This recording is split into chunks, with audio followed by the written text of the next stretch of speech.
they have to mark anything that's dangerous. If it's dangerous, it's their obligation to mark it. The families of 3 helicopter crash victims say SoCal Edison made a deadly mistake in the Madera County foothills. And that's our top story tonight at 6. Good evening. I'm Warren Armstrong. And I'm Graciela Moreno. The families of 3 Fish and Game employees killed in a helicopter crash want a California power company to take some responsibility for their deaths. Biologists Kevin O'Connor, Clu Cotter, and Thomas Stolberg were killed in January along with the pilot Dennis Donovan. They died when the helicopter they were riding in clipped a thin wire and crashed to the ground. Action News reporter Santaya Rose is in the newsroom with more on the lawsuit just filed and the legal action still in the works. Santaya? Well, Graciela, the lawsuit filed by the family of Clu Cotter alleges Southern California Edison did not have any warning devices in place to alert the pilot of these thin static lines that were strung across a canyon.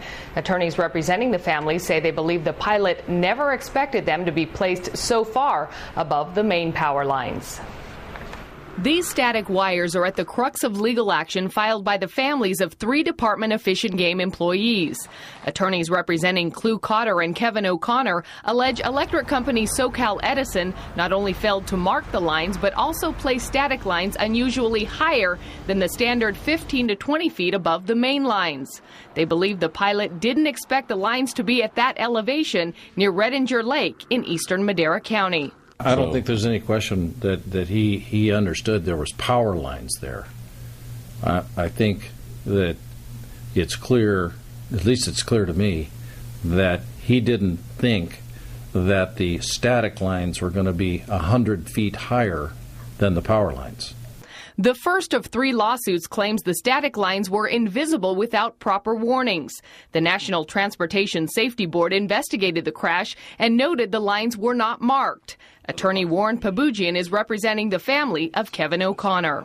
My client has 2 kids. Mr. O'Connor has 2 other children from a previous marriage. There's 4 kids out there without a father and a husband, and it's just devastating when you lose someone this young in such a tragic way that could have been prevented. Included in the lawsuit is a claim Southern California Edison knew about the dangers above Willow Creek because of another accident that happened in that same canyon during previous fire suppression efforts.